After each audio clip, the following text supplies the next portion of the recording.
Media നെറ്റിൻ്റെ എല്ലാ മാന്യ പ്രേക്ഷകർക്കും കാഴ്ചപ്പാടിലേക്ക് സ്വാഗതം. ഇന്ന് വളരെ വ്യത്യസ്തമായ ഒരു വിഷയമാണ് നാം കൈകാര്യം ചെയ്യുന്നത്. ലോകകപ്പ്. ലോകം മുഴുവൻ ഒരു പന്തിൻ്റെ പിന്നാലെയാണ്. വളരെയേറെ ആവേശത്തിലാണ് ലോക ജനത. 3 രാജ്യങ്ങളിലായി ലോകകപ്പ് അരങ്ങേറുമ്പോൾ ആരായിരിക്കും വിജയിക്കുക? ഇന്നത്തെ ചർച്ച ലോകകപ്പുമായി ബന്ധപ്പെട്ട്. ഇന്നിപ്പോൾ ഈ വിഷയവുമായി ബന്ധപ്പെട്ട് ചർച്ചയ്ക്കെത്തിയിരിക്കുന്നത് ശ്രീ സോജൻ തോമസ്. അദ്ദേഹം അറിയപ്പെടുന്ന എഴുത്തുകാരനാണ്. ഖത്തർ ലോകകപ്പ് കഴിഞ്ഞപ്പോൾ അതിനോടനുബന്ധിച്ച് തന്നെ അദ്ദേഹം ഫേസ്ബുക്കിൽ എഴുതിയ കുറിപ്പുകൾ വളരെയേറെ പ്രശസ്തമാവുകയും പിന്നീട് അത് പന്താരവം എന്ന പേരിൽ പ്രസിദ്ധീകരിക്കപ്പെടുകയും ചെയ്തു. കൂടാതെ അകം എന്ന പേരിൽ എഴുതിയ കവിതാ സമാഹാരത്തിന് വലിയ വരവേൽപ്പാണ് കിട്ടിയത്. പന്താരവും വളരെ ശക്തമായി തന്നെ വായനാ രംഗത്ത് ചൂടൻ ചർച്ചകൾക്ക് വിധേയമായ ആളാണ്.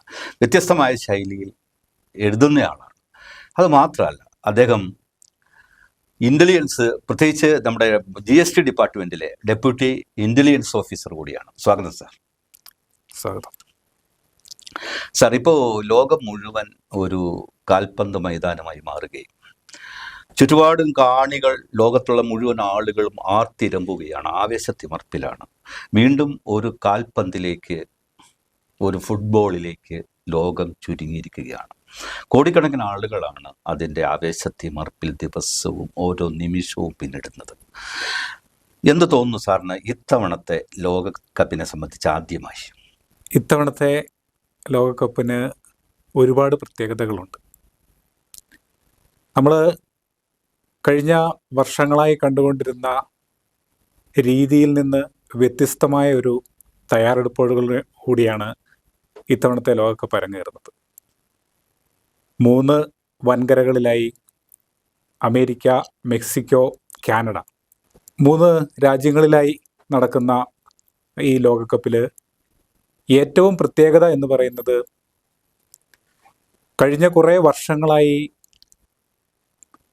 ഇതിൻ്റെ യോഗ്യത നേടുന്ന 32 ടീമുകളായിരുന്നു സാധാരണ ഈ ലോകകപ്പിൽ മാറ്റുരയ്ക്കുന്നത്. എന്നാൽ ഫിഫയുടെ പുതിയ തീരുമാനപ്രകാരം കളികൾ കൂടുതൽ ആവേശജനകമാകുന്ന രീതിയിലും കൂടുതൽ ആളുകളിലേക്ക് എത്തുന്നതിനു വേണ്ടി ഫിഫ ക്വാളിഫയിങ് റൗണ്ടുകൾ വർദ്ധിപ്പിക്കുകയും ലോകം ഒട്ടാകെ വ്യത്യസ്ത വൻകരകളിൽ നിന്നായി 48 ടീമുകൾ മാറ്റുരയ്ക്കുന്ന ഒരു അതിദൈർഘ്യമേറിയ ഒരു ലോകകപ്പാണ് ഇത്തവണ നടക്കുന്നത്. എന്ന് പറഞ്ഞാൽ ഏതാണ്ട് 10-15 ടീമുകളുടെ വർധനവുണ്ടായിട്ടുണ്ട്. 32-ൽ നിന്ന് 48-ലേക്കുള്ള വർധനവ് എന്ന് പറയുമ്പോൾ, കഴിഞ്ഞ ലോകകപ്പിൽ ഫൈനൽ ഉൾപ്പെടെ 64 കളികളായിരുന്നു ഉണ്ടായിരുന്നത്. ഇത്തവണ ആ കളികളുടെ എണ്ണം 104 വർദ്ധിക്കുകയാണ് ഉണ്ടായത്. അപ്പോൾ ഇരട്ടിയില്ലെങ്കിൽ പോലും ഏതാണ്ട് ഇരട്ടിയുടെ അടുത്തുണ്ട്. തീർച്ചയായും. അപ്പോൾ അത്ര വലിയ വിപുലമായ തോതിൽ, അതുകൊണ്ടാണ് ഇത് 3 രാജ്യങ്ങളിലായി, പ്രത്യേകിച്ച് കാനഡ, അമേരിക്ക, മെക്സിക്കോ, ഏതാണ്ട് ഒരു നേർലൈനിൽ കിടക്കുന്ന രാജ്യങ്ങളാണല്ലോ ഇത്. ഈ രാജ്യങ്ങളാണ്. അപ്പോൾ ഈ രാജ്യങ്ങളിൽ തന്നെ 3 രാജ്യങ്ങളായി സംഘടിപ്പിക്കേണ്ടി വന്നത് ഇത്രയും വിപുലമായ ഒരുക്കങ്ങൾ വേണ്ടി വരുന്നതുകൊണ്ടാണോ? തീർച്ചയായും. ഇത്രയും ടീമുകൾ, അവരുമായി ബന്ധപ്പെട്ട ഒഫീഷ്യൽസുകൾ, അവർക്ക് യാത്ര ചെയ്യാനുള്ള സൗകര്യങ്ങൾ, അതാത് രാജ്യങ്ങളിൽ നിന്ന് ലോകകപ്പ് ആകുമ്പോൾ നമ്മുടെ ഒരു രാജ്യം ലോകകപ്പിൽ കളിക്കുമ്പോൾ സ്വാഭാവികമായി ആ രാജ്യത്തിൽ നിന്ന്, സ്വന്തം രാജ്യത്തിൽ നിന്ന് ലക്ഷക്കണക്കിന് കാണികൾ അങ്ങോട്ട് ഒഴുകിയെത്തുന്ന ഒരു പ്രവണതയുണ്ട്.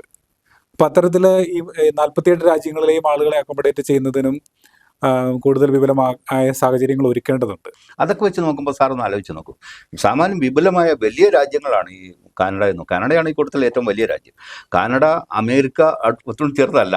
പിന്നീട് മെക്സിക്കോ അല്പം ചെറുതാണെങ്കിൽ പോലും അത്രയും വിപുലമായ അല്ലെങ്കിൽ വലിയ 3 രാജ്യങ്ങളിൽ നടന്ന ലോകകപ്പാണ് കഴിഞ്ഞ തവണ 4 വർഷം മുമ്പ് ഖത്തറിൽ മാത്രമായി നടത്തിയത്. അപ്പോൾ അവർ നന്നായി കഷ്ടപ്പെട്ടിട്ടുണ്ടാവുമല്ലോ ഖത്തറുകാർ. ഖത്തറിൽ എന്ന് പറഞ്ഞാൽ ഈ കഴിഞ്ഞ കുറേ വർഷങ്ങളിൽ നടന്ന ലോകകപ്പുകളിലെ ഏറ്റവും നല്ല സംഘടനാ മികവ് കൊണ്ട് അതിൻ്റെ പേരെടുത്ത ഒരു രാജ്യമായിരുന്നു ഖത്തർ. ഒരു രാജ്യം മാത്രം അത് ആതിഥേയത്വം വഹിച്ചുള്ളൂ എങ്കിലും അവർ വളരെ മുന്നൊരുക്കത്തോടു കൂടി, നമുക്കറിയാം, ഒരു ലോകകപ്പ് അരങ്ങേറുമ്പോൾ ഭാവിയിൽ നടക്കാൻ പോകുന്ന 2-3 ലോകകപ്പുകൾ തന്നെ മുൻകൂട്ടി രാജ്യങ്ങൾ നിശ്ചയിക്കപ്പെടുകയും നറുക്കെടുത്ത് നിശ്ചയിക്കപ്പെടുകയൊക്കെ ചെയ്ത് ഏതാണ്ട് ദീർഘവർഷങ്ങളിലെ തയ്യാറെടുപ്പുകൾക്ക് ശേഷമാണ് ഓരോ ലോകകപ്പുകളും ഓരോ രാജ്യത്തിന് ആതിഥേയത്വം വഹിക്കാൻ സാധിക്കുന്നത്. ഖത്തർ ലോകകപ്പാണല്ലോ അങ്ങേ ഒരു എഴുത്തുകാരൻ എന്ന നിലയിൽ ഒരു എൻട്രി നടത്തിയത്. ഖത്തർ ലോകകപ്പ് നടക്കുന്ന സമയത്തായിരുന്നല്ലോ അങ്ങയുടെ കാവ്യാത്മകമായ കുറിപ്പുകൾ ഫേസ്ബുക്കിലൂടെ പ്രത്യക്ഷപ്പെടാൻ തുടങ്ങിയത്.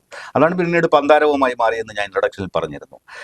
എന്തായിരുന്നു അതും കൂടി കഴിഞ്ഞിട്ട് നമുക്ക് ഇതിലേക്ക് വരാമെന്ന് വിചാരിച്ചു. ഈ ഖത്തർ ലോകകപ്പ് എങ്ങനെയാണ് അതിന് പ്രചോദനമായി മാറിയത്? എന്നെ സംബന്ധിച്ചിടത്തോളം വ്യക്തിപരമായി നന്നേ ചെറുപ്പത്തിൽ തന്നെ ഏതാണ്ട് ഒരു 6ാം ക്ലാസ്സിൽ പഠിക്കുന്ന കാലം മുതൽ ആണ് 1990 ലോകകപ്പ് നടക്കുന്നത്. അന്ന് മാധ്യമങ്ങളൊന്നും അത്ര സജീവമല്ലാതിരുന്ന ഒരു കാലഘട്ടത്തിൽ പത്രങ്ങളിലൂടെയുള്ള അറിവുകളിലാണ് പശ്ചിമ ജർമ്മനി അർജൻറ്റീനയെ പരാജയപ്പെടുത്തി 1990 ലോകകപ്പ് നേടിയത് പത്രവാർത്തകളിലൂടെയാണ് അറിയുന്നത്. അന്ന് ജർമ്മനി രണ്ടായി നിൽക്കുകയാണ്. പൂർവ്വ ജർമ്മനിയും പശ്ചിമ ജർമ്മനിയും ഉണ്ട്, ഇന്നത്തെ പോലെ ഒന്നല്ല. അതെ, തീർച്ചയായും. അന്ന് അർജന്റീനയുടെ ഒരു പ്രതാപകാലം, അതായത് 1986 മെക്സിക്കോ ലോകകപ്പിൽ മറഡോണയുടെ ഏറ്റവും സജീവമായ കാലഘട്ടത്തിൽ മറഡോണ ലോകകപ്പ് നേടി ചാമ്പ്യന്മാർ പട്ടത്തോടുകൂടിയാണ് 90 ലോകകപ്പിന് അർജന്റീന എത്തുന്നതും. ഈ ദൈവത്തിന്റെ കൈ എന്നൊക്കെ പറയുന്ന ആ സമയത്താണ്, അതാണ് ദൈവത്തിന്റെ കൈ എന്ന് പറയുന്നത് 1986 മെക്സിക്കോ ലോകകപ്പിലാണ് അരങ്ങേറുന്നത്. 86 സംഭവം. അതിനുശേഷം മറഡോണ ടീം തോക്കുമായിരുന്നു. അത് കഴിഞ്ഞിട്ട് അടുത്ത ലോകകപ്പിലും അവർ ഫൈനലിലെത്തി. 90 ഫൈനലിലെത്തി. പശ്ചിമ ജർമ്മനിയോട് ലോതർ മത്തേവൂസിന്റെ ഒരു ഗോളിൽ ഫൈനലിൽ മാത്രമാണ് പരാജയപ്പെടുന്നത്. ഒറ്റ ഗോളിലാണ് പരാജയം. അതെ. പിന്നീട് ഞാനൊക്കെ സജീവമായി ഫുട്ബോൾ ആരാധകൻ അല്ലെങ്കിൽ ഒരു ഫുട്ബോൾ ഭ്രാന്തനായി മാറ്റപ്പെടുന്നത് 94 എത്തുമ്പോൾ ഞാനൊക്കെ 10ാം ക്ലാസ്സിൽ പഠിക്കുകയാണ്. അന്ന് ഇതുപോലെ തന്നെ റൊമാരിയോ, ബ്രസീലിന്റെ ശക്തമായ ഒരു തിരിച്ചുവരവ് വർഷങ്ങൾക്ക് ശേഷം റൊമാരിയോയുടെ നേതൃത്വത്തിൽ 2002 അല്ല 1994 റൊമാരിയോയും ബ്രസീലും ഇറ്റലിയും തമ്മിലാണ് ഫൈനലിൽ അരങ്ങേറിയത്. എല്ലാവർക്കും ഇന്നും അറിയാവുന്ന പോലെ തന്നെ റോബർട്ടോ ബാജിയോയുടെ ഒരു നിർഭാഗ്യകരമായ ഒരു പെനാൽറ്റി കിക്കിൽ പെനാൽറ്റി ഷൂട്ടൗട്ടിലേക്ക് നീണ്ടു ഫൈനൽ. ആ പെനാൽറ്റി കിക്കിൽ പുറത്തേക്ക് അടിച്ചു കളയുകയും അന്ന് റൊമാരിയോയുടെ നേതൃത്വത്തിൽ 1994 ലോകകപ്പ് ബ്രസീൽ നേടുകയും ചെയ്തു. അന്ന് മുതൽ കൃത്യമായി പറഞ്ഞാൽ അന്ന് ഞാനൊക്കെ 10ാം ക്ലാസ്സിൽ പഠിക്കുകയാണ്. അന്ന് കളിഭ്രാന്ത് മാത്രമല്ല, കളിക്കുമായിരുന്നു. കളി എന്ന് ഞാനൊക്കെ കൂടുതലും പഠനത്തിൽ ശ്രദ്ധ കേന്ദ്രീകരിച്ചിരുന്ന ഒരു വ്യക്തിയായിരുന്നു. പക്ഷേ കളിയോട് ഉള്ള വലിയൊരു താല്പര്യം, അത് കാണുക, ആ പത്രങ്ങളിലൂടെ വായിച്ചറിയുക, സ്പോർട്സ് മാസികകൾ വായിച്ചറിയുക, അത്തരത്തിലുള്ളൊരു താല്പര്യത്തിലും വലിയ താല്പര്യം ഉണ്ടായിരുന്നു. ശേഷം ഈ ഖത്തറിലേക്ക് വന്നു കഴിയുമ്പോൾ ഇതൊരു വളരെ വളരെ ചർച്ച ചെയ്യപ്പെട്ട ഒരു പുസ്തകമാണല്ലോ പന്താരവം. അതിനകത്ത് ശൈലി, അതിനകത്ത് കാവ്യാത്മകമായ ഭാഷ, വളരെ വ്യതിരിക്തമായ ഒരു ആവിഷ്കാരം, ഇതെല്ലാം കൂടി വെച്ച് നോക്കുമ്പോൾ എങ്ങനെയാണ് ഇതെല്ലാം കൂടി കഴിഞ്ഞത്? തീർച്ചയായും അത് ഖത്തർ ലോകകപ്പ് സാറ് സൂചിപ്പിച്ചതുപോലെ തന്നെ വളരെ യാദൃശികമായാണ്. അന്നൊക്കെ ഇപ്പം നവമാധ്യമങ്ങൾ വളരെ സജീവമായിരുന്ന ഒരു കാലഘട്ടത്തിൽ ഫേസ്ബുക്കിലുള്ള ചെറിയ ചെറിയ കുറിപ്പുകളും മറ്റുമൊക്കെ മുന്നോട്ട് പോയിക്കൊണ്ടിരുന്ന ഒരു സാഹചര്യത്തിൽ വെറുതെ കളികൾ കണ്ടു തുടങ്ങി എന്ന് പറയുമ്പം എല്ലാ ലോകകപ്പിലും എല്ലാ കളികളും സാധിക്കുന്ന എല്ലാ കളികളും തന്നെ കാണുമായിരുന്നു. പക്ഷേ യാദൃശ്ചികത എന്ന് പറയുന്നത്, ഞാൻ അന്ന് അടിമാലിയിലായിരുന്നു ജോലി ചെയ്തിരുന്നത്. സ്വാഭാവികം നമുക്കറിയാമല്ലോ, ലോകകപ്പിലെ കളികളെല്ലാം രാത്രിയിലാണ് നടക്കുന്നത്. ഇപ്പോഴും രാത്രിയിൽ നല്ല ഉറക്ക ചടവോടുകൂടി ഇന്നലത്തെ കളിയും നമ്മൾ കണ്ടതിന് ശേഷമാണ് പരമാവധി കളികൾ രാത്രിയിലിരുന്ന് നമ്മൾ കാണുന്നുണ്ട്. അന്നത്തെ ഒരു സാഹചര്യം എന്ന് പറഞ്ഞാൽ, നമ്മൾ ജോലി ചെയ്യുന്ന സ്ഥലം അടിമാലി ആയതുകൊണ്ട് തന്നെ രാത്രിയിലെ കളികൾ കഴിഞ്ഞാൽ നമുക്കൊരു 9 മണി വരെയൊക്കെ കിടന്നുറങ്ങാനുള്ളൊരു സാഹചര്യം ഉണ്ടായിരുന്നു. അതുകൊണ്ട് എല്ലാ കളികളും കാണുക എന്ന് പറയുന്ന ഒരു നിശ്ചയദാർഢ്യത്തോടു കൂടിയാണ് ഖത്തർ ലോകകപ്പിനെ സമീപിച്ചത്. ഇപ്പോൾ സ്വാഭാവികമായി അതിൻ്റെ ചെറുകുറിപ്പുകളുമായി എഴുതി ഫേസ്ബുക്കിൽ അത് അപ്പോൾ എഴുതുമായിരുന്നു. കളി കഴിഞ്ഞ് ഏതാണ്ട് ഒരു 10, എനിക്ക് എൻ്റെ ഏറ്റവും സന്തോഷം നൽകുന്ന ഒരു കാര്യം എന്ന് പറഞ്ഞാൽ, സ്വാഭാവികമായി ഞാനൊരു കളി കണ്ട് ഇഷ്ടപ്പെടുകയാണെങ്കിൽ ആ കളി നടന്നുകൊണ്ടിരിക്കുമ്പോൾ തന്നെ ചെറുതായിട്ട് ഇങ്ങനെ ഒന്ന് എഴുതി തുടങ്ങും. അത് നമ്മൾ വാട്സപ്പിൽ ഒക്കെ ഒന്ന് ചെറുതായിട്ട് ടൈപ്പ് ചെയ്ത് അങ്ങനെ എഴുതി തുടങ്ങി. കളി പൂർത്തിയായി അവസാനം ഫൈനൽ വിസിൽ വന്ന് ഒരു 5 മിനിറ്റിനുള്ളിൽ തന്നെ അത് ഫേസ്ബുക്കിൽ പോസ്റ്റ് ചെയ്യണമെന്നുള്ളതാണ് നമ്മുടെ ഒരു നല്ല കുറുകിയ വാചകങ്ങൾ. ആ വാചകങ്ങൾക്കകത്തെ കാവ്യാത്മകത അങ്ങനെ തുളുമ്പി നിൽക്കുന്നു. വളരെ ഇപ്പോൾ സ്പോർട്സ് ലേഖകന്മാരോ അല്ലെങ്കിൽ മറ്റ് സാഹിത്യകാരന്മാരോ ആരെഴുതുന്നതിൽ നിന്ന് വളരെ വ്യതിരിക്തമായി, പ്രത്യേകിച്ച് ഒരു അധുനാതന ഭാഷ, അത് എവിടെ നിന്ന് കൈവരുന്നതാണ്? വായനയിൽ നിന്ന് കൈവരുന്നതാണ്. തീർച്ചയായും. ഞാൻ വളരെ ചെറുപ്പം മുതൽ തന്നെ പുസ്തകങ്ങളോടും വായനയോടും ഒക്കെ വലിയൊരു ആഭിമുഖ്യവും സൂക്ഷിച്ചിരുന്ന ഒരു വ്യക്തിയായിരുന്നു. സ്വാഭാവികമായും ഞാൻ മറ്റുള്ളവരോടൊക്കെ പറയാറുണ്ട്, നമ്മുടെ നിരന്തരമായ വായനയിലൂടെ നമുക്ക് സ്വായത്തമാകുന്ന ഒരു പദസമ്പത്തും നമുക്ക് പ്രത്യേകമായി താല്പര്യമുള്ള വിഷയങ്ങളിൽ ഇപ്പം സ്പോർട്സ് ആയിക്കോട്ടെ, സിനിമ ആയിക്കോട്ടെ, നമ്മൾ അതിനെക്കുറിച്ചൊക്കെ എഴുതി തുടങ്ങിക്കഴിയുമ്പം നമുക്കറിയാം ഫുട്ബോൾ എന്ന് പറയുന്നത് ലോകം മുഴുവൻ ഒരു ലഹരിയാണ്. ഇപ്പം നമ്മൾ സ്വാഭാവികമായി കളികൾ ആരംഭിച്ചു കഴിയുമ്പോൾ ആ ലഹരിയിലേക്ക് നമ്മൾ സ്വാഭാവികമായിട്ടും കിടക്കും. ഇത്തവണ ഞാൻ ഫേസ്ബുക്കിൽ തുടക്കത്തിൽ കുറിച്ചിരുന്നു, ഇച്ചിരിയുടെ ദൂരസ്ഥലത്താണ് ജോലി ചെയ്യുന്നത് കൊണ്ട് തന്നെ ഇത്തവണ എഴുത്ത് നടക്കുമോ എന്നറിയില്ല എന്ന് ഞാൻ ഭംഗീന്തരേണ തുടക്കത്തിൽ ഫേസ്ബുക്കിൽ സൂചിപ്പിച്ചപ്പോൾ നിരവധി ആളുകൾ നമ്മളോട് വ്യക്തിപരമായും ഫേസ്ബുക്ക് വഴിയുമൊക്കെ ഈ വർഷവും എഴുതണം. തീർച്ചയായിട്ടും എല്ലാ കളിയും കാണുന്നുണ്ടോ? സാധിക്കുന്ന എല്ലാ കളികളും ലൈവായിട്ട് തന്നെ കാണുന്നുണ്ട്. നമുക്ക് ഇതിലേക്ക് തിരിച്ചു വരാം, വീണ്ടും ലോകകപ്പിലേക്ക് തന്നെ തിരിച്ചു വരാം. തീർച്ചയായും സാറിന്റെ പുസ്തകമായിട്ട് ബന്ധപ്പെട്ട് ഒത്തിരി ചോദ്യങ്ങൾ ചോദിക്കണമെന്നുണ്ടെങ്കിൽ പോലും ലോകകപ്പാണല്ലോ വിഷയം എന്ന് വിചാരിച്ചാണ്. ഈ തവണ ആര് കപ്പ് നേടുമെന്നാണ് ഒരു ഫുട്ബോൾ ആസ്വാദകൻ എന്ന നിലയിൽ സാറിന്റെ വൈയക്തികമായ അഭിപ്രായം? ഇത്തവണ മുമ്പ് സൂചിപ്പിച്ചതുപോലെ തന്നെ 48 ടീമുകൾ മാറ്റിരിക്കുന്ന കളിയിൽ ആദ്യ റൗണ്ട് മാത്രമാണ് ഇപ്പോൾ നടന്നുകൊണ്ടിരിക്കുന്നത്. ആദ്യ റൗണ്ടിൽ എല്ലാ ടീമുകളും 2 കളികൾ വെച്ച് പൂർത്തിയാക്കി കഴിഞ്ഞു. ഇന്ന് മുതൽ അതിൻ്റെ 3ാമത്തെ കളി. ഈ തുർക്കി പോലുള്ള ടീമുകൾ 2 കളിയും തോറ്റ് പുറത്തായിട്ടുണ്ട്. അത് എന്ന് പറഞ്ഞാൽ ഈ ലോകകപ്പിൻ്റെ പ്രത്യേകത എന്ന് പറഞ്ഞാൽ 48 ടീമുകളെ ഉൾക്കൊള്ളിക്കുമ്പോൾ 12 ഗ്രൂപ്പുകളായി 4 ടീമുകൾ വീതമടങ്ങുന്ന 12 ഗ്രൂപ്പുകളിൽ ആയിട്ടാണ് ഈ ക്രമീകരിച്ചിരിക്കുന്നത്. ഒരു ടീമിന് പ്രാഥമിക ഘട്ടത്തിൽ 3 കളി വെച്ച്. അതിൽ ഈ 12 ടീമുകളിൽ നിന്നും 2 ടീമുകൾ സ്വാഭാവികമായി 1-2 സ്ഥാനങ്ങളിലെത്തുന്നവർ അടുത്ത റൗണ്ടിലേക്ക് കടക്കും. കൂടാതെ തന്നെ അവശേഷിക്കുന്ന ടീമുകളിൽ ബെസ്റ്റ് ഓഫ് 3 എന്ന് വെച്ചാൽ മൂന്നാമതെത്തുന്ന, ഓരോ ഗ്രൂപ്പുകളിലും മൂന്നാമതെത്തുന്ന 8 പേർക്കും കൂടി അടുത്ത റൗണ്ടിലേക്ക് അവസരമുണ്ട്. എന്ന് വെച്ചാൽ ഇനി വരുന്നത് റൗണ്ട് ഓഫ് 32 എന്ന് പറയുന്ന ഒരു ഘട്ടമാണ്. അതാണ്ട് 104 കളി വരുമെന്നാണ് സാർ പറയുന്നത്. 104 കളികളുണ്ട്. അതിൽ തന്നെ ഈ റൗണ്ട് ഓഫ് 32 എന്ന് പറയുന്നത് ഈ ലോകകപ്പിന്റെ മാത്രം ഒരു ആകർഷണീയതയാണ്. സാധാരണഗതിയിൽ എന്താണ് അതിന്റെ സവിശേഷത? റൗണ്ട് ഓഫ് 32 എന്ന് പറഞ്ഞാൽ 48 ടീമുകളിൽ നിന്ന് 32 ടീമുകളും അടുത്ത റൗണ്ടിലേക്ക് കടക്കുകയാണ്. 16 ടീമുകൾ മാത്രമേ പുറത്തേക്ക് പോകുന്നുള്ളൂ. അടുത്ത റൗണ്ടിലേക്ക് ഈ 32 ടീമുകൾ കടക്കുമ്പോൾ ഉള്ള പ്രത്യേകത എന്താണെന്ന് വെച്ചാൽ നോക്കൗട്ട് ആരംഭിക്കുക. അതാണ് ചില ടീമുകൾ നോക്കൗട്ടിൽ പ്രവേശിച്ചു എന്ന് പത്രങ്ങളിൽ വാർത്ത വരുന്നത്. ഈ നോക്കൗട്ട് ആരംഭിക്കുമ്പോൾ ഉള്ള പ്രത്യേകത എന്താണെന്ന് വെച്ചാൽ സാധാരണ റൗണ്ട് ഓഫ് 16 ആണ് ആരംഭിക്കുന്നത് മുൻ ലോകകപ്പുകളിലൊക്കെ. എന്ന് വെച്ചാൽ അതൊരു പ്രീ ക്വാർട്ടർ റൗണ്ടാണ്. ഇത്തവണത്തെ പ്രീ ക്വാർട്ടറിന് മുമ്പ് തന്നെ മറ്റൊരു റൗണ്ട് ഓഫ് 32 ഉണ്ട്. ഈ റൗണ്ട് ഓഫ് 32-ൽ നിന്ന് ജയിച്ചു ചെല്ലുന്ന 16 ടീം, അങ്ങനെ ഒരു കടമ്പ കൂടി കടന്നിട്ട് വേണം കടക്കാം. അപ്പോൾ അതിന്റെ പ്രത്യേകത എന്താണെന്ന് ചോദിച്ചാൽ ഏറ്റവും നന്നായി കളിക്കുന്ന ഒരു ടീം, ഒരു ഗ്രൂപ്പിൽ ചാമ്പ്യന്മാരായി കടന്നു ചെല്ലുന്ന ഒരു ടീമിന് മറ്റേതെങ്കിലും ഒരു ഗ്രൂപ്പിലെ 3ാം സ്ഥാനക്കാരുമായി ഒരു കളി വരുന്നുണ്ട് അടുത്തത്.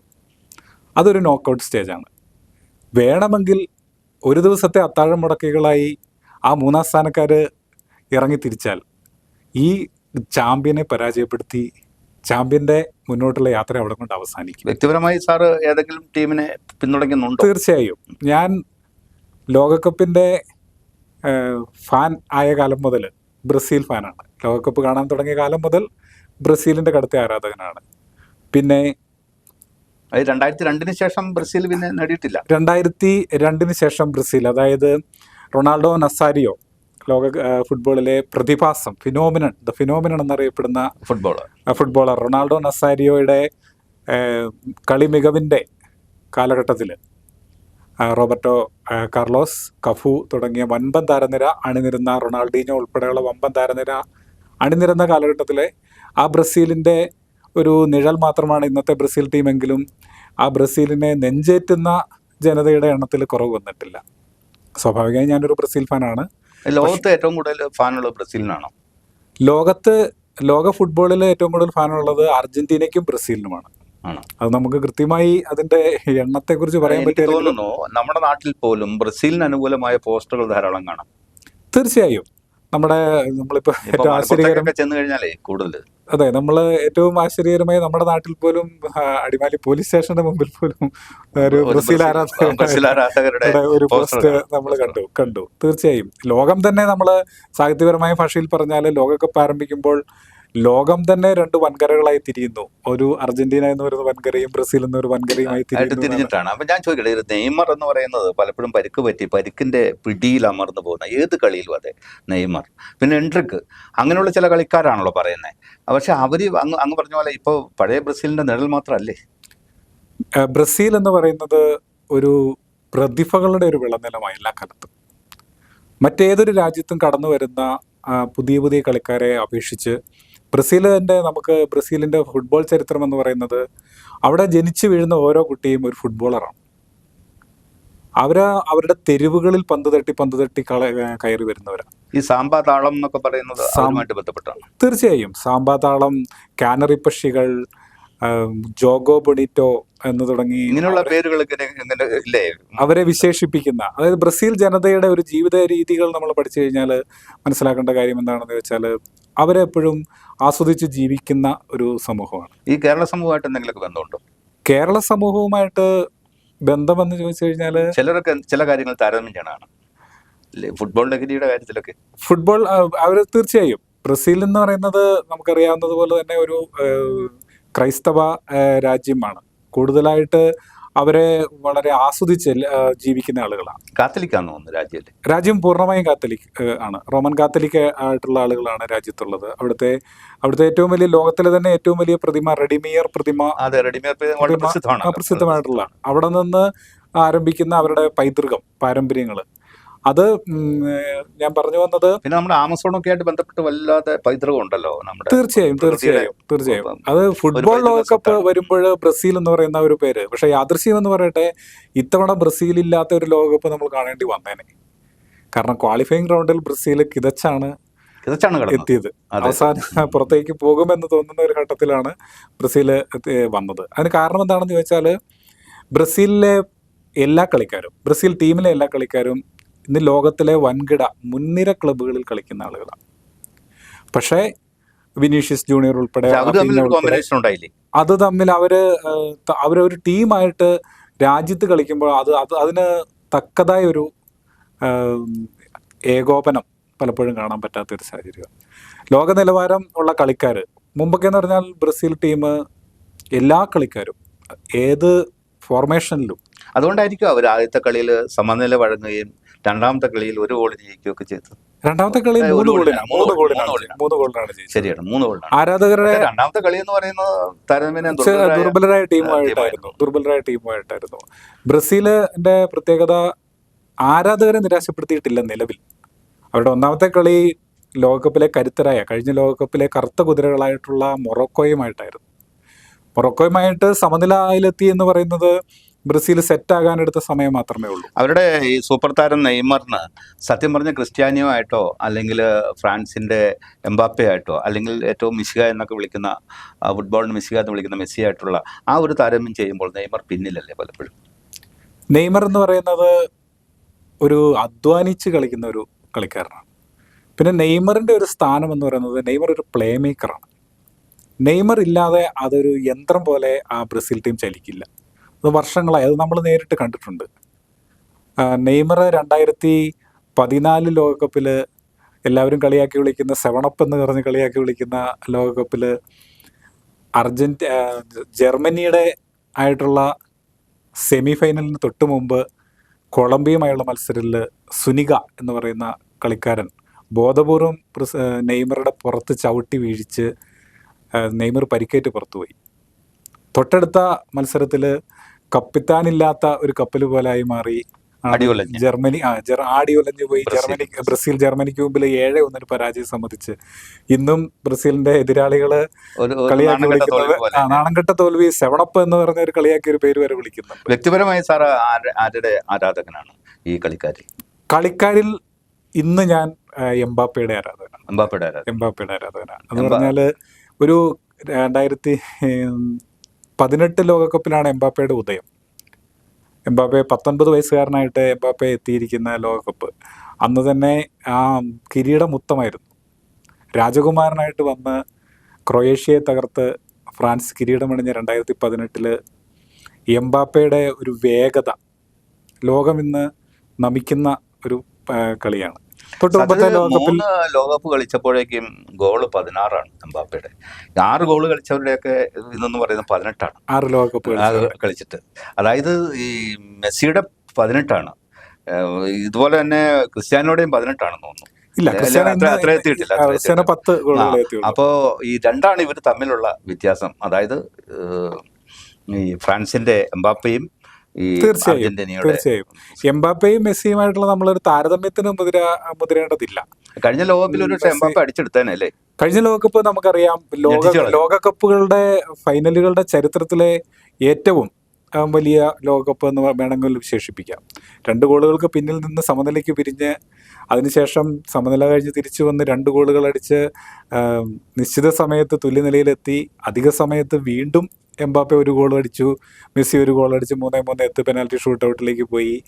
അധിക സമയം എന്നതിൻ്റെ അവസാന നിമിഷം ഒരു മുവാനിയുടെ ഷോട്ട് എമിലിയാനോ മാർട്ടിനസ് തടഞ്ഞില്ലായിരുന്നുവെങ്കിൽ ഒരു പക്ഷേ വീണ്ടും മെസ്സിക്കൊരു ദുഃഖിതനായി മടങ്ങേണ്ടി വന്നേനെ. അപ്പൊ അത്ര ഇത്തവണത്തെ ലോകകപ്പിലേക്കാണ് സാറ് ചോദിച്ചത് ആര് നേടുമെന്നുള്ളത്. ഇത്തവണത്തെ ലോകകപ്പിന് ഇന്ന് നിലവിലത്തെ സാഹചര്യം വെച്ച് ഒരുപാട് കിരീടാവകാശികളുണ്ട്. എൻ്റെ ഇതുവരെയുള്ള കളികൾ, എല്ലാ കളികളും തന്നെ ഹൈലൈറ്റ്സ് എങ്കിലും ഇതുവരെ കണ്ടിട്ടുണ്ട്. നിരീക്ഷണത്തിൽ 1-ാം സ്ഥാനത്ത് നിൽക്കുന്ന ടീമുകൾ എന്ന് പറയുന്നത് ഹോളണ്ട്. പതിവിന് വിപരീതമായി ഏറ്റവും മികച്ച കളി കാഴ്ചവെച്ചിരിക്കുന്നത് ഹോളണ്ടാണ്. അതുകൊണ്ടാണ് മാധ്യമങ്ങൾ അവരെ ഗോളണ്ട് എന്ന് വിശേഷിപ്പിച്ചത്. ഹോളണ്ട് എന്ന് നമ്മൾ വിളിക്കുമ്പോൾ അതിനകത്ത് നമ്മളത് നമ്മുടെ ശീലം കൊണ്ട് നമ്മൾ വിളിക്കുന്നതാണ്. യഥാർത്ഥത്തിൽ അവരെ നെതർലൻഡ്സ് എന്നേ വിളിക്കാൻ പാടും. ഹോളണ്ട് എന്ന് വിളിക്കുന്നത് ഹോളണ്ട് എന്ന രാജ്യത്തെ ഗോളണ്ട്, ഗോള് അടിക്കുന്ന എന്ന അർത്ഥത്തിലേക്ക്. തീർച്ചയായും ഹോളണ്ട് ഒരുപാട് പാരമ്പര്യമുള്ള, നെതർലൻഡ്സ് ഒരുപാട് പാരമ്പര്യമുള്ള ഒരു ടീമാണ്. നമുക്കറിയാം റൂട്ട് ഗുള്ളിറ്റ് മുതല് വലിയ ലോകകപ്പ് നേടിയിട്ടുള്ള രാജ്യമല്ലേ. ലോകകപ്പ് ഇതുവരെ അവർക്ക് നേടാൻ പറ്റിയിട്ടില്ല. അതാണ് അവരുടെ ഏറ്റവും വലിയ ദുഃഖം എന്ന് പറയുന്നത്. പലപ്പോഴും ഒരു 3 ഫൈനലുകൾ അവർ കളിച്ചിട്ടുണ്ട്, പക്ഷേ ലോകകപ്പ് നേടിയിട്ടില്ല. ഇത്തവണ ഒരേപോലെ ഫൈനലിന് അർഹത ഉള്ളവർ എന്ന് പറഞ്ഞാൽ 2 കളിയും ജയിച്ചവർ, 2 കളി നിലവിൽ ജയിച്ചു നിൽക്കുകയാണ്. പിന്നെ ഫ്രാൻസ്, മറ്റൊന്ന് അർജന്റീന. നമ്മൾ അർജന്റീന എന്ന് പറയുന്നത് കഴിഞ്ഞ ലോകകപ്പ് നേടിയതിൽ നിന്നേ തുടർച്ച. ഇന്ന് ലോകകപ്പിനെത്തുമ്പോൾ ലോക 1-ാം നമ്പറായിട്ടാണ് അർജന്റീന എത്തിയിരിക്കുന്നത്. അത് കേവലം മെസ്സി എന്ന് പറയുന്ന അവരുടെ ഒരു എല്ലാത്തിൻ്റെയും എല്ലാമായിട്ടുള്ള ഒരു നാഥൻ മിശിഹ എന്നതിലുപരി അവരൊരു വെൽ സെറ്റായിട്ടുള്ള ഒരു ടീമും കൂടിയാണ്. എന്നാണ് അവർ. ഞാൻ കളി കണ്ടു പലപ്പോഴും, 2 കളിയും കണ്ടു. 2 കളിയും കാണുമ്പോൾ ഈ എല്ലാ ഗോളും ശരിക്കും മെസ്സി തന്നെ അടിക്കട്ടെ എന്ന് മറ്റു ടീമുകാർ വിചാരിക്കുന്നത് പോലെ തോന്നും, മറ്റു കളിക്കാർ പോലെ.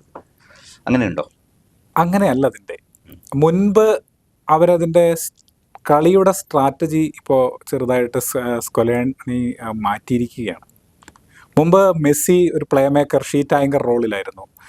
മറ്റ് ഫോർവേഡുകൾക്ക് പന്ത് എത്തിച്ചു നൽകുന്ന ഒരു രീതിയായിരുന്നുവെങ്കിൽ മെസ്സിയിലേക്ക് തന്നെ ഇപ്പോൾ എല്ലാ ബോളുകളും എത്തുവാണ്.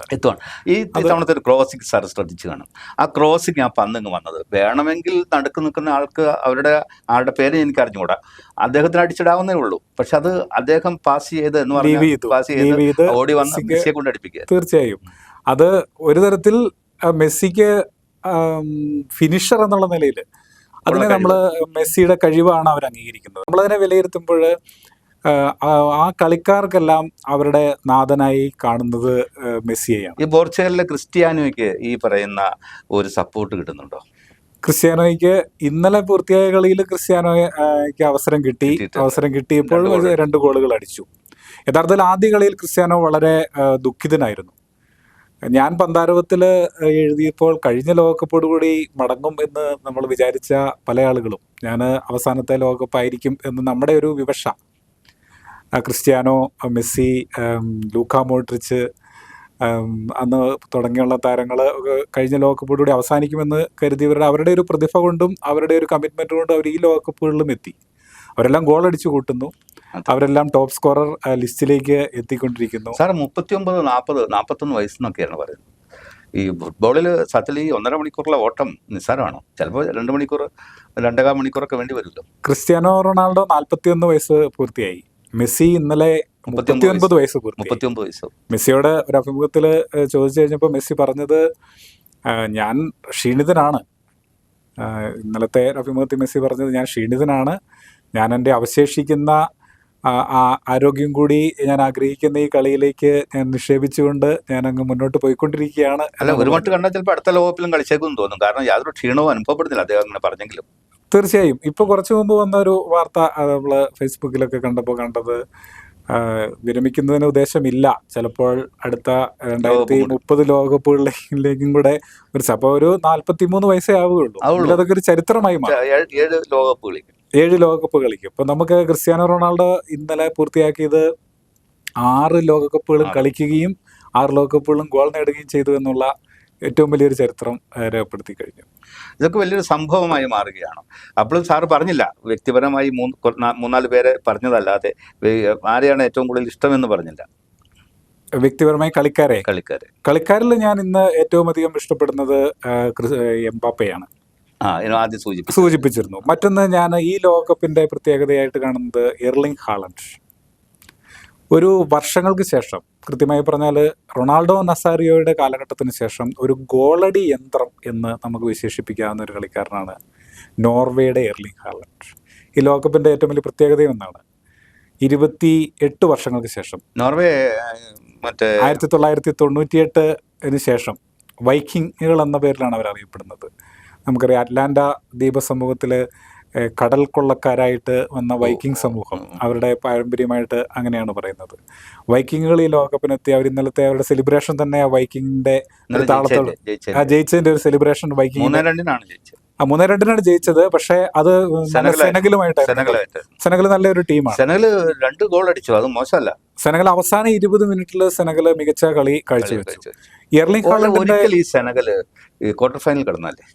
സെനഗൽ ക്വാർട്ടർ ഫൈനലിൽ കടന്നതാണ്. സെനഗൽ എപ്പോഴും തന്നെ ഒരു 2 റൗണ്ട് 3 റൗണ്ടിലേക്ക് കടക്കുന്ന ഒരു ടീമാണ്.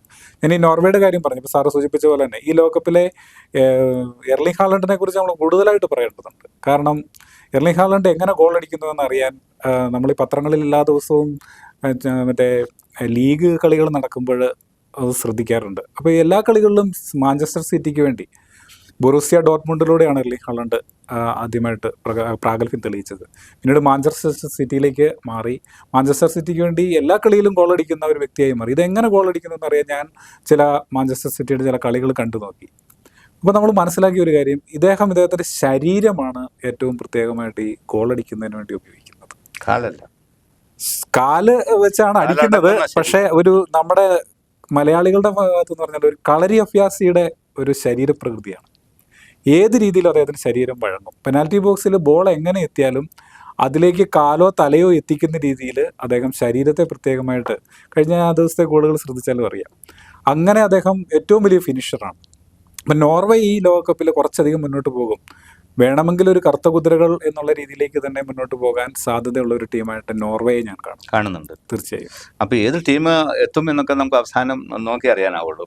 മറ്റൊരു കാര്യം സാറിനോട് ചോദിക്കാനുള്ളത്, ഈ മെസ്സിയെക്കുറിച്ച് ഇങ്ങനെ പറയുമ്പോഴും നെയ്മറിനെ കുറിച്ച് പറയുമ്പോഴും എംബാപ്പയെ കുറിച്ചൊക്കെ പറയുമ്പോഴും ഞാൻ മനസ്സിലാക്കുന്നത്, ശരിയൊന്നും എനിക്ക് അറിഞ്ഞുകൂടാ, സാറ് കൂടുതൽ ഇതിനെക്കുറിച്ച് പഠിക്കുന്ന ആളായതുകൊണ്ടാണ് ചോദിക്കുന്നത്, ലോകത്ത് ഏറ്റവും കൂടുതൽ ആരാധകരുള്ളത് ഇപ്പോഴും ക്രിസ്ത്യാനോയ്ക്കാണ് എന്ന് പറയുന്നുണ്ട്. തീർച്ചയായും.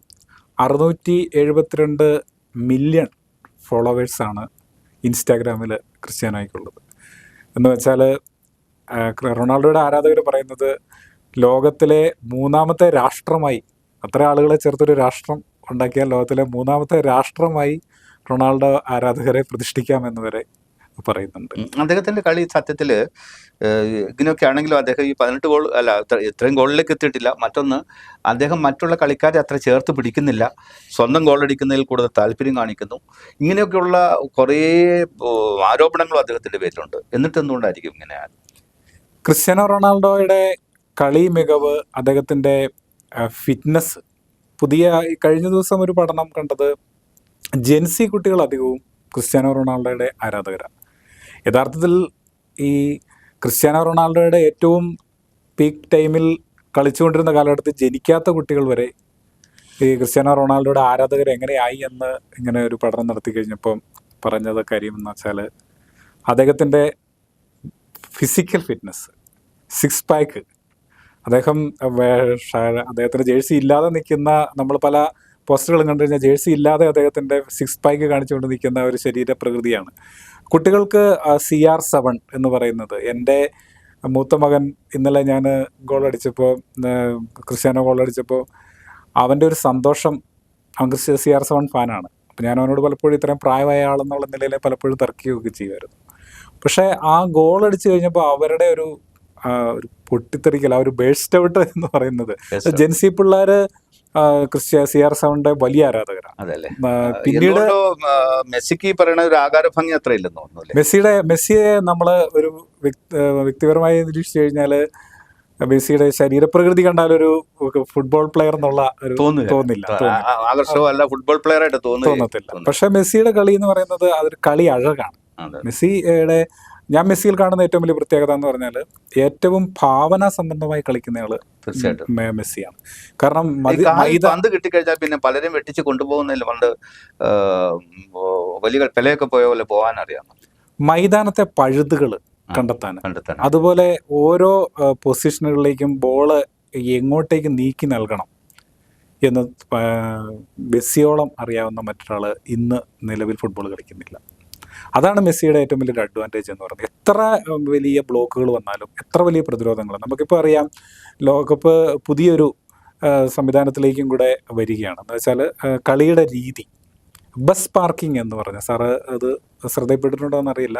ബസ് പാർക്കിംഗ് ഏറ്റവും ആദ്യം ഈ ലോകകപ്പിൽ നമ്മൾ നിരീക്ഷിച്ചത് സ്പെയിൻ, കേപ്പ് വെർദെ. ഈ ലോകകപ്പിൻ്റെ ഒരു വലിയ ആകർഷണമാണ് കേപ്പ് വെർദെ എന്ന് പറയുന്ന ഒരു ടീം. അവരുടെ കളി സാറ് ശ്രദ്ധിച്ചിരുന്നോ എന്ന് എനിക്കറിയില്ല.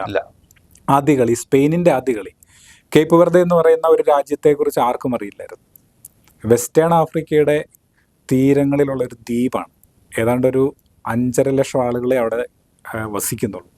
5.5 ലക്ഷം എന്ന് പറഞ്ഞാൽ നമ്മളൊന്ന് ചിന്തിച്ച് നോക്കിയാൽ നമ്മുടെ ഒരു ജില്ലയുടെ പകുതിയിലുള്ള ആളുകൾ മാത്രമേ ഉള്ളൂ. അപ്പം തൃശ്ശൂർ പട്ടണത്തിൽ 4 ലക്ഷം ആളുകൾ താമസിക്കുന്നുണ്ട്. അപ്പോൾ ആ കേപ്പ് വെർദെ രണ്ടാമത്തെ കളി അവർ സമനില പിടിച്ചു. ആദ്യത്തെ കളി സ്പെയിനുമായി സമനില പിടിച്ചു. അവർ ഒരു കറുത്ത കുതിരകളായി വരാനുള്ള ഒരു സാധ്യതയുണ്ട്. അടുത്ത റൗണ്ട് കഴിഞ്ഞാലേ നമുക്ക് പറയാൻ പറ്റും. സ്പെയിൻ നല്ല ടീമല്ലേ? സ്പെയിൻ നല്ല ടീമാണ്. സ്പെയിൻ രണ്ടാമത്തെ ടീമിൽ ലോകകപ്പ് നേടിയിട്ടുണ്ട്. സ്പെയിൻ എല്ലാ കാലത്തും ഫേവറേറ്റുകളായിട്ട് നിൽക്കുന്ന ഒരു രാജ്യമാണ്. ഇത്തവണ സാർ ജർമ്മനിയെ കുറിച്ചൊന്നും പറയാത്ത? ജർമ്മനി ഇത്തവണ ആദ്യത്തെ കളി അവർ 7 ഗോളുകളോളം അടിച്ച് അവർ വളരെ ഉജ്ജ്വലമായി കടന്നു വന്നു. അവരുടെ എല്ലാ കളിക്കാരും, എല്ലാ ഫോർവേഡുകളും സ്കോർ ചെയ്തു. രണ്ടാമത്തെ കളി അവർ ഇച്ചിരി ടൈറ്റായി മാറിയായിരുന്നു. പക്ഷെ അവർ ജയിച്ചു, 2-1 അവർ ജയിച്ചു. പക്ഷേ ജർമ്മനി, നമ്മൾ ജർമ്മനിയെക്കുറിച്ച് പണ്ടുള്ള പേര് ദോഷം എന്ന് പറയുന്നത് വയസ്സൻപട എന്നായിരുന്നു എപ്പോഴും വിളിച്ചുകൊണ്ടിരുന്നത്. എല്ലാ ടീമുകളും ചെറുപ്പക്കാരെ നിറയ്ക്കുമ്പോൾ ജർമ്മനി എപ്പോഴും 1-2 ലോകകപ്പ് കഴിഞ്ഞവരെ ആയിരുന്നു അതിനകത്ത് എടുത്തുകൊണ്ടിരുന്നത്. ഇത്തവണ ചെറുപ്പക്കാരാണ് ജർമ്മനിയിൽ കൂടുതലായിട്ടുള്ളത്. നല്ലൊരു ടീമാണ്. മുന്നോട്ട് എടുത്തു വെക്കാൻ പറ്റിയ, മുന്നോട്ട് അധികം പോകാൻ സാധ്യതയുള്ള ടീമുകളിലൊന്നാണ് ജർമ്മനി. അതുപോലെ തന്നെ ഇംഗ്ലണ്ട് ഇന്നലെ ഏറ്റവും മോശം കളിയാണ് കളിച്ചത്, ഇന്നലെ ഘാനയ്ക്കെതിരെ. ഞാൻ ഈ പ്രതിരോധത്തിൻ്റെ കാര്യം പറഞ്ഞപ്പോൾ ഒരു വാക്കാണ് ഞാനിവിടെ പറയാൻ ഉദ്ദേശിച്ചത്. ബസ് പാർക്കിംഗ് എന്ന് പറയുന്ന ഒരു പുതിയൊരു കളി രീതിയുണ്ട്. അതായത് ടീമിലുള്ള 10 പേര്, ഒരു 8 പേരും വന്ന് എതിർ ടീമിൻ്റെ, സ്വന്തം ടീമിൻ്റെ പെനാൽറ്റി ബോക്സിൽ ഒരേ നിരയിൽ നിൽക്കും. ഒരിക്കലും ഒരു പഴുത് കൊടുക്കാതെ അവർ എതിരാളിയുടെ ഫോർവേഡുകൾക്ക്, എതിർ ടീമിൻ്റെ ഫോർവേഡുകൾക്ക് അങ്ങോട്ട് കയറാൻ പറ്റാത്ത രീതിയിൽ ഒരു പാർക്ക് ചെയ്യുന്ന ബസ് പാർക്ക് ചെയ്ത്, ബസ് പാർക്കിങ് ഏതാണ്ട് ഒരു ക്ലബ്ബ് ഫുട്ബോളുകളിലൊക്കെ പ്രത്യേകിച്ച് ഡിഫൻസീവ് ശൈലിയിൽ കളിക്കുന്ന താല്പര്യപ്പെടുന്ന ചില പരിശീലകർ കൊണ്ടുവന്ന ഈ കളിക്കിടയിൽ സ്വാഭാവികമായി സംഭവിക്കുന്നതാണ് പ്രതിരോധം തീർക്കുന്നത്. അത് അവരുടെ ഒരു ധാരണയാണ്. എതിരാളിയെ നമുക്ക് അവരെ ചെറുത്ത് തോൽപ്പിക്കാൻ പറ്റില്ല എന്ന് വരുമ്പോൾ സമനില പിടിക്കുക എന്നുള്ള ലക്ഷ്യത്തോടു കൂടി പ്രതിരോധിക്കുന്ന ഒരു രീതിയാണ്. ഇന്നലെ സത്യത്തിൽ ഇംഗ്ലണ്ട് ഘാന മത്സരം ഞാൻ ആദ്യ പകുതിയാണ് കണ്ടത്. 12:30 കളി, ഇംഗ്ലണ്ടിന്റെ രണ്ടാമത്തെ കളി മുഴുവൻ കണ്ടേക്കാമെന്നോർത്ത് കണ്ടതാണ്. പക്ഷെ നമ്മളെ മോഷിപ്പിക്കുന്ന രീതിയിലാണ് ഈ കളി നടക്കുന്നത്. ഈ 10 പേരും പെനാൽറ്റി ബോക്സിൽ നിരന്ന് നിൽക്കുന്ന കഴിയുമ്പോഴത്തേക്ക് ഒരു തരത്തിലും പന്ത് അകത്തേക്ക് കടക്കത്തില്ല. അപ്പോൾ ഇന്നലെ ആ കളി വിരസമായ സമനിലയിലാണ് അവസാനിക്കുന്നത്. കളി കാണുന്നതിന് രസമില്ല. എന്നാൽ വലിയ ടീമുകൾക്കെതിരെ ചെറിയ ടീമുകൾ വരുമ്പോൾ ഈ ബസ് പാർക്കിംഗ് നടത്തുന്ന കാണുമ്പോൾ നമുക്ക് കണ്ടിരിക്കാൻ ഒരു രസമുണ്ട്. എന്നാൽ തുല്യശക്തികൾ വന്ന് ബസ് പാർക്കിംഗ് നടക്കുമ്പം അത് രസമില്ലാതെ വരും. പുതിയൊരു കളി രീതിയാണ്. അതായത് ടിക്കി ടാക്ക ശൈലിയൊക്കെ നമ്മൾ കേട്ടിട്ടുണ്ട്. സ്പെയിനിൻ്റെ ടിക്കി ടാക്ക ശൈലിയിലൂടെ അവർ 2010 കിരീടം നേടിയ കാലഘട്ടം കഴിഞ്ഞിട്ട് പോർച്ചുഗലിന്റെ സാധ്യതയെക്കുറിച്ച് പോർച്ചുഗലിന് ഇന്നലത്തെ കളിയിലോടുകൂടി പോർച്ചുഗൽ വലിയ തോതിൽ തിരിച്ചു വന്നു. പോർച്ചുഗലിൻ്റെ സാധ്യത എന്ന് പറഞ്ഞാൽ പോർച്ചുഗൽ ടീമിൽ ഇതുവരെയുള്ള പോർച്ചുഗലുകളിൽ ഏറ്റവും സെറ്റായിട്ടുള്ള ടീം പോർച്ചുഗലാണ്. സെറ്റായിട്ടുള്ള പോർച്ചുഗൽ ടീമാണ് ഇപ്പോൾ വന്നിരിക്കുന്നത്. കാരണം അവരുടെ എല്ലാ പൊസിഷനുകളിലും ലോക നിലവാരത്തിലുള്ള ലോകത്തിലെ ഏറ്റവും പ്രധാനപ്പെട്ട ക്ലബ്ബുകളിൽ മാഞ്ചസ്റ്റർ സിറ്റി, ബാഴ്സലോണ തുടങ്ങി റിയൽ മാഡ്രിഡ് തുടങ്ങി എല്ലാ പ്രധാനപ്പെട്ട ക്ലബ്ബുകളിൽ കളിക്കുന്ന എല്ലാ പ്ലെയേഴ്സിനെയും അണിനിരത്തിക്കൊണ്ടാണ് പോർച്ചുഗൽ എത്തിയിരിക്കുന്നത്. തീർച്ചയായിട്ടും. ഏതായാലും ലോകകപ്പ് ഫൈനൽ എന്നത്തേക്കാണ്? ലോകകപ്പിൻ്റെ ഫൈനല് ജൂലൈ മാസം 22 അങ്ങനെ ഒരു തീയതിയാണ്.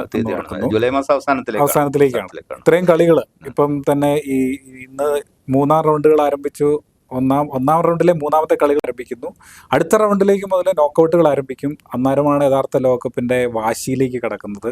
പല ടീമുകളും ആദ്യഘട്ടങ്ങളിൽ തന്നെ നേർക്കുനേർ വരും. അവസാനമായി കേരളത്തിൻ്റെ ഈ ആവേശ തിമർപ്പുണ്ടല്ലോ, പ്രത്യേകിച്ച് വടക്കൻ കേരളത്തിലാണ് അല്ലേ, മലപ്പുറം കോഴിക്കോടൊക്കെയാണ് നമുക്കുള്ളതിനേക്കാൾ അല്ലെങ്കിൽ തെക്കൻ കേരളത്തേക്കാൾ കൂടുതൽ ആവേശം. ഞാനവിടെ ജോലി ചെയ്തുമ്പോഴുള്ള ഈ ഫുട്ബോൾ തിമിർപ്പ് ഞാൻ കണ്ട് ആസ്വദിച്ചിട്ടുണ്ട്. എന്താണ് കേരള ജനതയുടെ ഈ ആവേശത്തെക്കുറിച്ച് സാറിന്?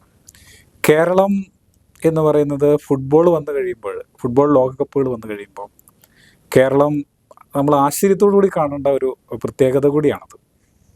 കാരണം എല്ലാവരും ഈ ലഹരിയിലേക്ക് എത്തുകയാണ്. അത് നമ്മുടെ രാഷ്ട്രീയക്കാരുൾപ്പെടെ, സിനിമാക്കാരുൾപ്പെടെ, സാധാരണ ജനങ്ങളുൾപ്പെടെ, കുട്ടികളുൾപ്പെടെ, ജോലിയുള്ളവരുൾപ്പെടെ ആ ഒരു ലഹരിയിലേക്ക് എത്തുന്നു എന്നതിന് തന്നെയല്ല, നമ്മളിന്ന് കേരളത്തിൻ്റെ മുക്കിൽ മൂലയിൽ സഞ്ചരിച്ചു കഴിഞ്ഞാൽ വലിയ കമാനങ്ങൾ, കട്ടൗട്ടറുകൾ, ഇഷ്ട കളിക്കാരൻ്റെ കട്ടൗട്ടറുകളൊക്കെ കാണുന്നു.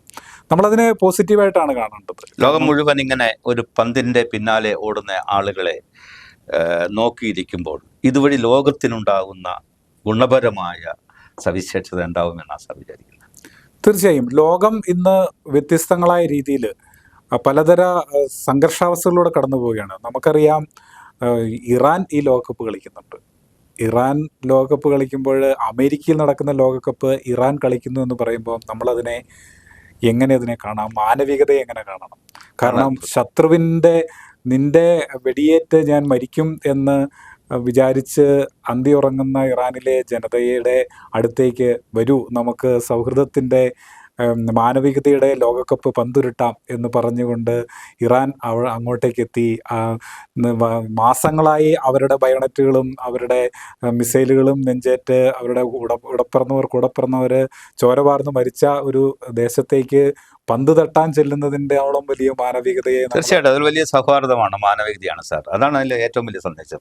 നിസ്സാരമായ 4 വെടിവെപ്പിനിടയിൽ ക്രിക്കറ്റ് കളികളൊക്കെ ഉപേക്ഷിക്കുന്ന ലോകത്ത് ഇല്ലേ, ഇത് വലിയത്. എന്തുകൊണ്ടാണ് ഇസ്രായേൽ കളിക്കാത്തത്?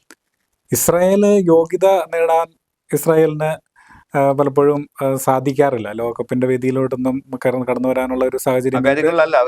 യുദ്ധത്തിലൊക്കെ കൂടുതൽ താല്പര്യം. അതൊരു സാധ്യതയാണ്. തീർച്ചയായും നന്ദിയുണ്ട് സാർ, സമയം കഴിഞ്ഞുകൊണ്ടാണ്. തീർച്ചയായിട്ടും വന്നതിലും ഇതിൽ പങ്കെടുത്തതിലും വളരെ സന്തോഷം.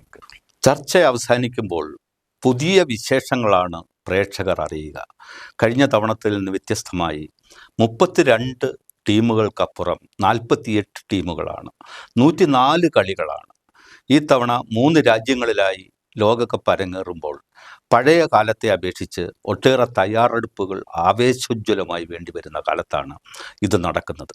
തീർച്ചയായിട്ടും നമുക്ക് കാത്തിരിക്കാം, ആര് വിജയിക്കും, ആര് ഫൈനലിൽ കടക്കും, ആര് ഗോൾ അടിക്കും, കാത്തിരിക്കാം. നന്ദി, നമസ്കാരം.